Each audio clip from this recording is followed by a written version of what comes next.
ایک دور دراز کے دیس میں جہاں ہر طرف سرسبز پہاڑ اور گھنے جنگل تھے، ایک غریب مگر نیک دل نوجوان لڑکا علی اپنی بوڑھی ماں کے ساتھ رہتا تھا۔ علی دن بھر جنگل میں لکڑیاں کاٹ کر اپنی ماں کے لیے روزی کماتا تھا۔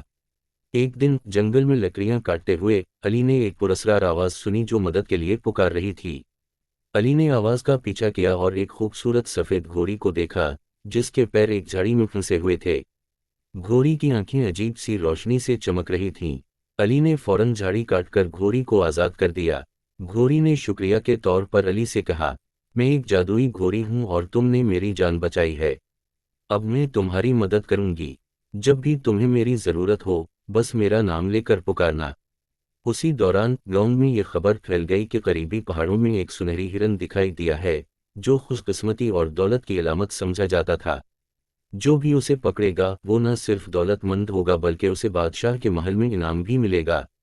علی نے فیصلہ کیا کہ وہ سنہری ہرن کو پکڑے گا تاکہ اپنی ماں کے لیے بہتر زندگی مہیا کر سکے۔ علی نے اپنی جادوئی گھوڑی کو پکارا اور اسے اپنی خواہش کے بارے میں بتایا۔ گھوڑی نے کہا، یہ ہرن جادوئی ہے اور بہت چالاک بھی، لیکن ہم مل کر اسے قابو کر سکتے ہیں۔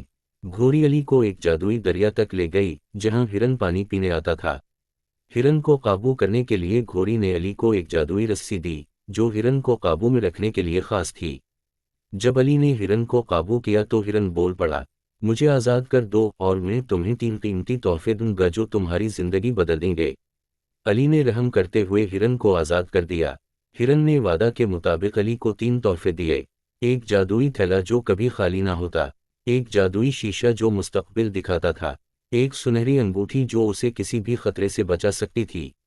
علی نے ان تحفوں کی مدد سے نہ صرف اپنی ماں کی زندگی بہتر بنائی بلکہ اپنے گاؤں کے لوگوں کی بھی مدد کی۔ جادوئی گھوڑی اور سنہری ہرن نے علی کو ہمیشہ یاد رکھا اور مشکل وقت میں اس کی مدد کرتے رہے۔ سوال: اگر آپ کو جادوئی ہرن 3 تحفے دینے کا وعدہ کرے تو آپ کون سے 3 تحفے لینا چاہیں گے اور کیوں؟ دیکھنے والوں سے درخواست، اپنا جواب کمنٹ میں لکھیں اور مزید دلچسپ کہانیوں کے لیے ہمارے چینل کو سبسکرائب کریں۔